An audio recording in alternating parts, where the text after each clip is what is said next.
English is not my first language, in case you find some fault. Sorry. For context, I, 23, broke up with my ex, 31, about 1 year ago. We last about 3 years, lived together 2 months. Well, together and with all his family in his city. Things were not good, neither with him nor with his family. I'm not going to go into the details of 2 long years in which I stopped being me and became a shadow of the person I had been. I managed to get out of that abusive relationship, in which his parents and sisters and brothers participated. Of course, when I had 7 people telling me that I was to blame for the situation and that I deserved what had happened, I believed it. But that's not the point here, just a brief context. 2 days ago my ex's new girlfriend, 21-22, I guess for her Instagram, texted me. She noticed that my secondary account, inactive for about 3 years, was still following my ex, and she started writing me nasty words that I won't repeat. I didn't look for her to tell her anything, because I had no idea she existed. I blocked my ex from all my social networks when I left him, except for that one, apparently, but I don't even remember the damn password. I don't know if I would have done it if I had known of its existence. Probably not. She probably wouldn't have believed me either, like now. However, I didn't get into the discussion. Actually, I didn't answer any of those taunts or bad words, but I did warn her to get out of there.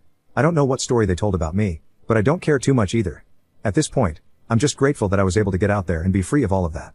So, she started sending me audios that I didn't hear.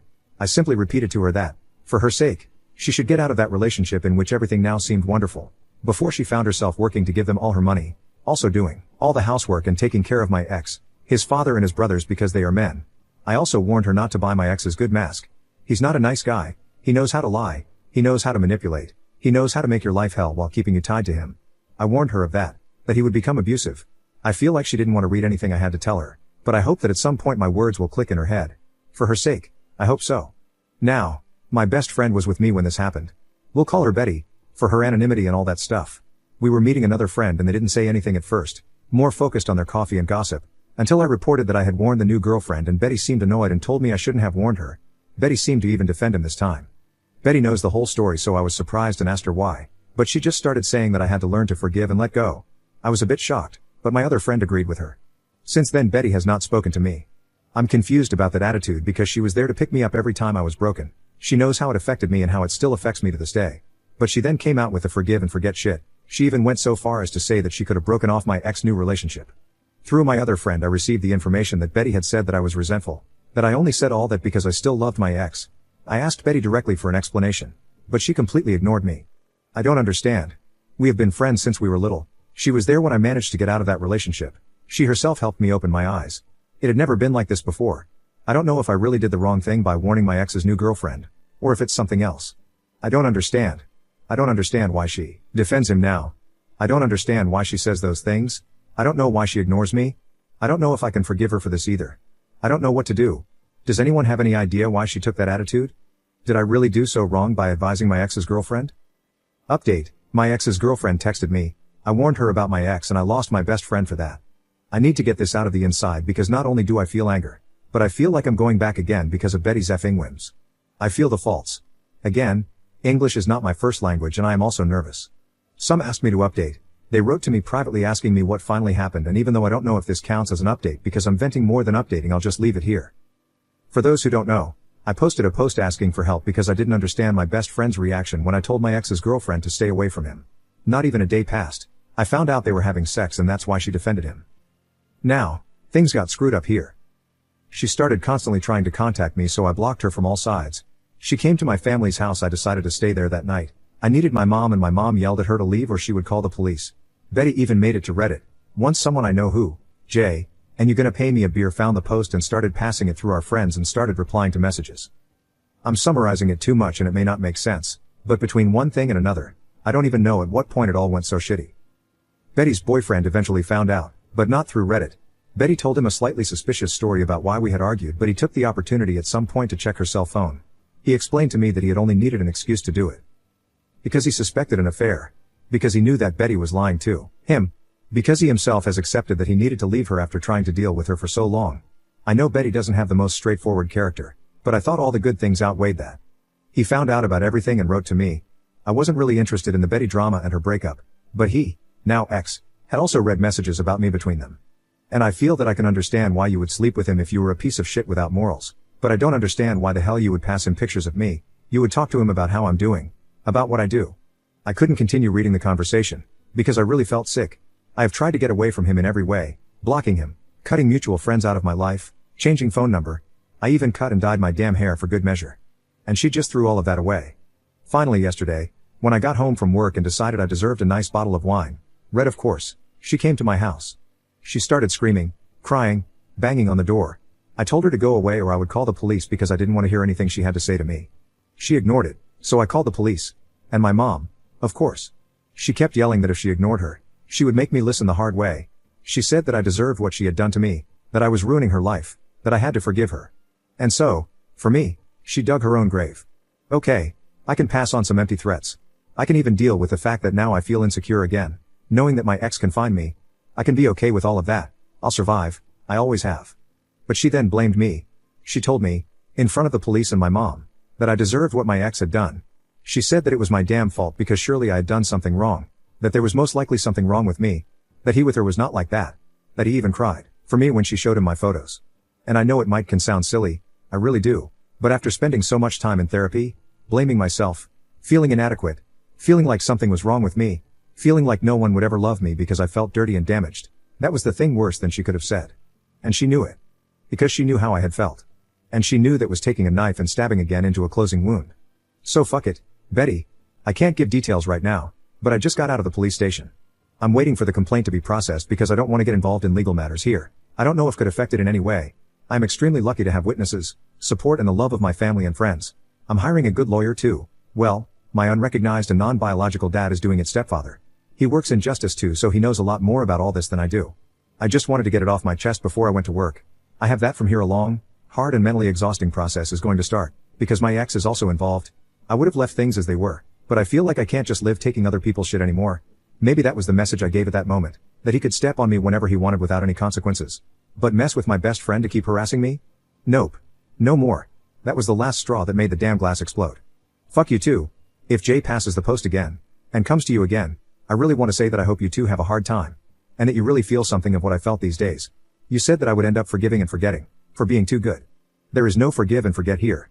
Not anymore. They hurt me in the worst possible way. I'm just going to defend myself legally. I don't care how much damage this causes them. I don't mind ruining their lives, ending their careers. I don't care if that happens. Not when I don't even feel safe at home anymore. I should have done it when I left that hell, but I didn't even have the strength to support myself. Now I have it, and, fortunately for me or unfortunately for you, I also have the rage to carry you too. I am angry. I feel betrayed and hurt and I know I don't deserve it. However, I also know that I am not alone.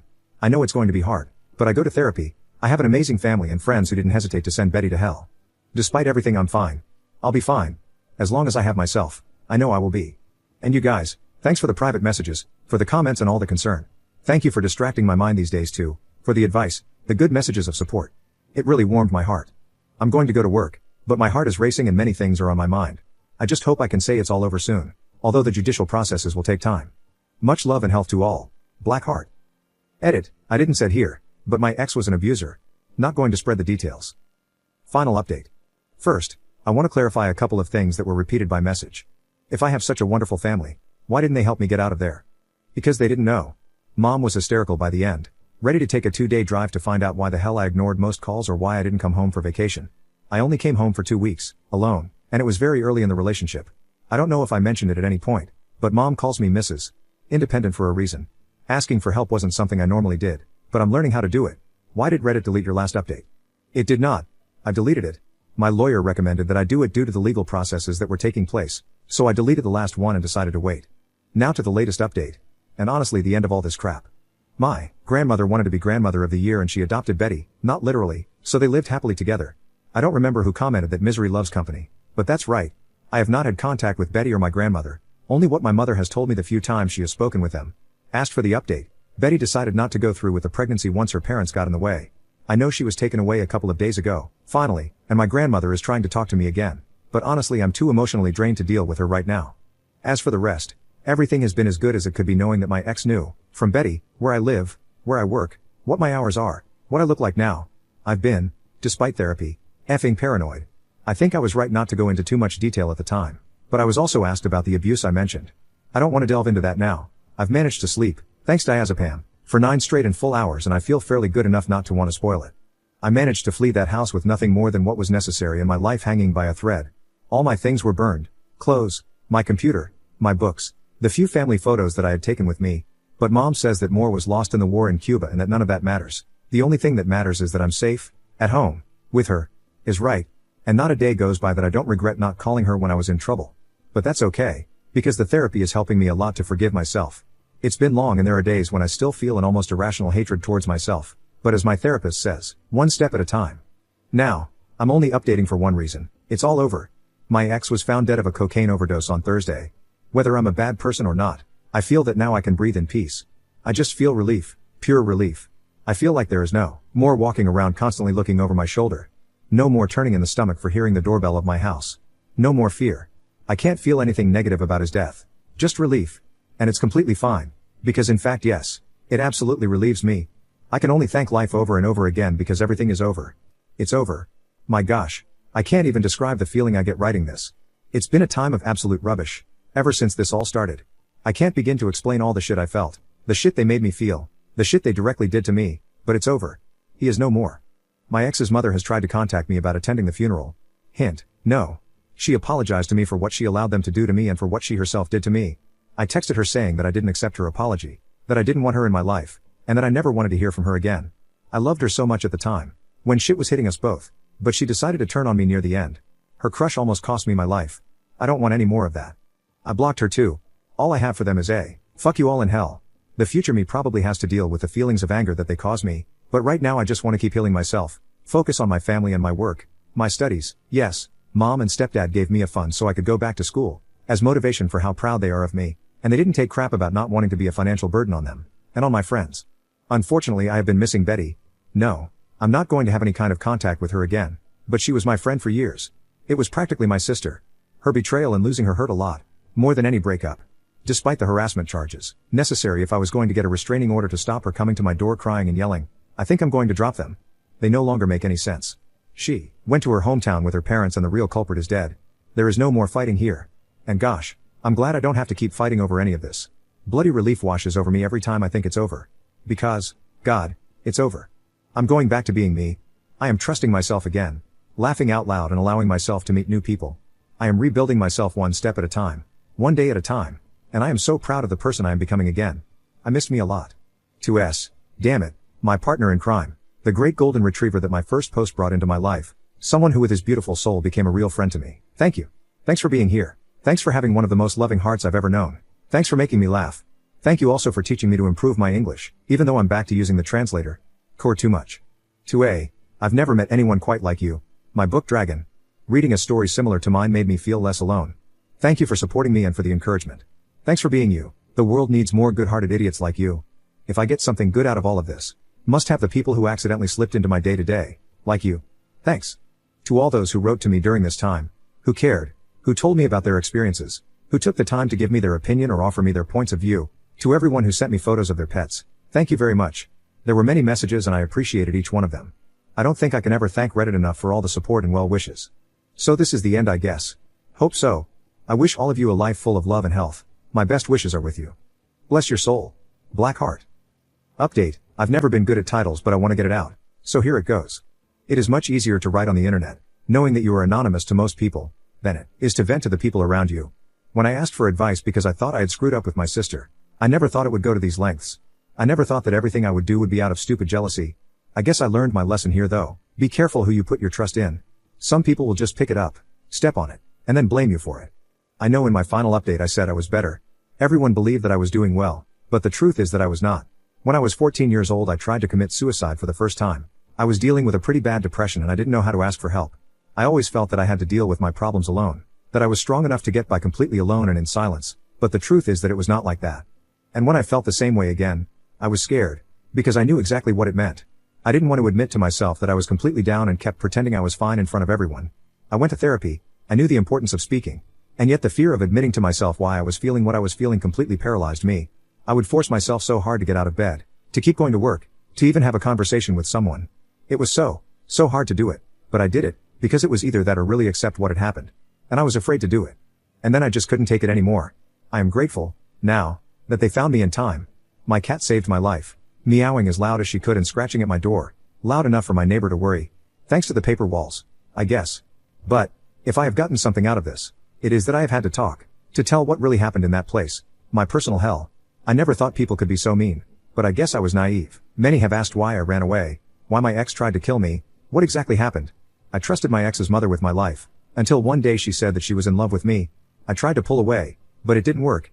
She kept justifying her actions with her feelings and frustration. I remember her crying while talking and touching me.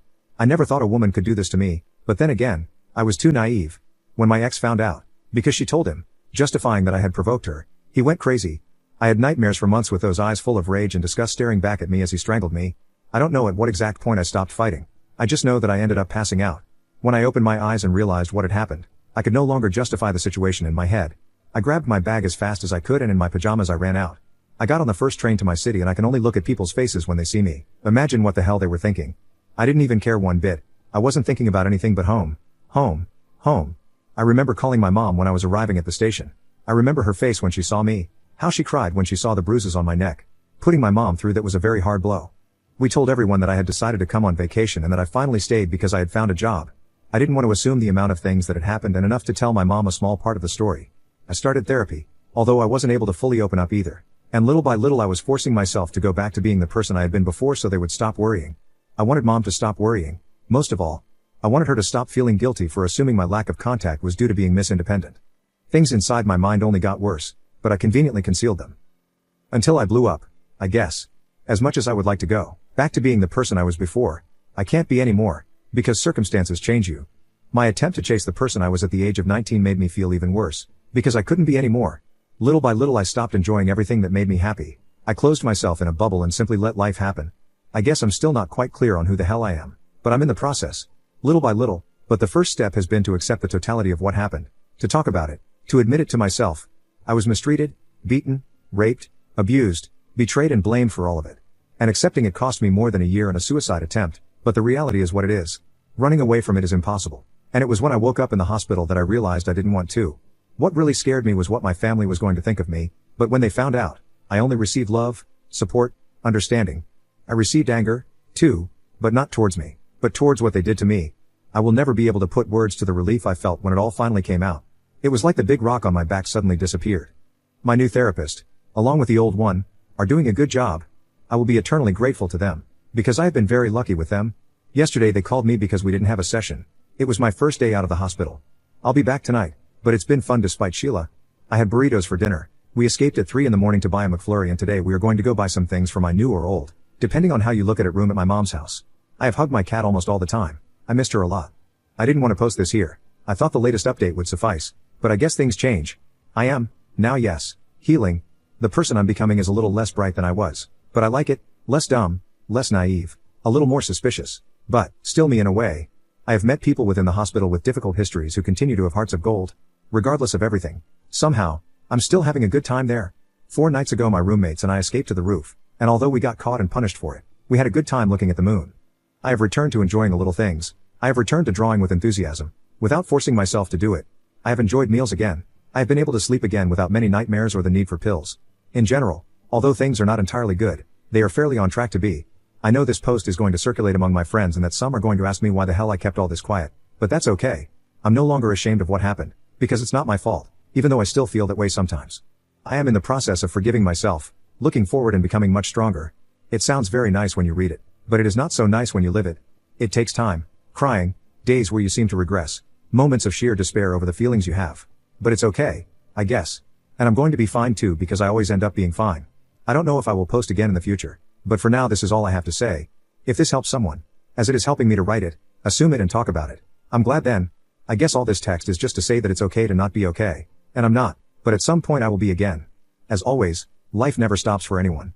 Maybe that is sometimes the worst, needing a break from living and knowing that you won't be able to get it. However, eventually, everything gets better.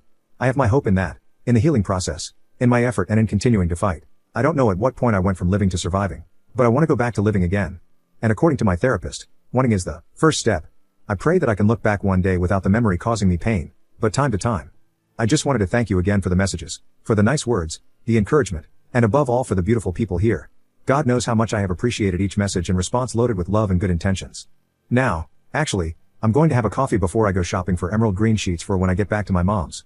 My stepdad ordered a huge bookcase for my books and he's going to put it together for when I get back. And my brother is already moving things in his room to make space for a new puff for play Minecraft together. My family, as it is is wonderful, small, sometimes dysfunctional, full of some bad moments, but mine and incredible, and I just hope I can enjoy them for many more years. So that's all. Thanks for everything. I hope life is good for you too. I hope that all the good intentions that come out are returned with good deeds for all of you. Thank you.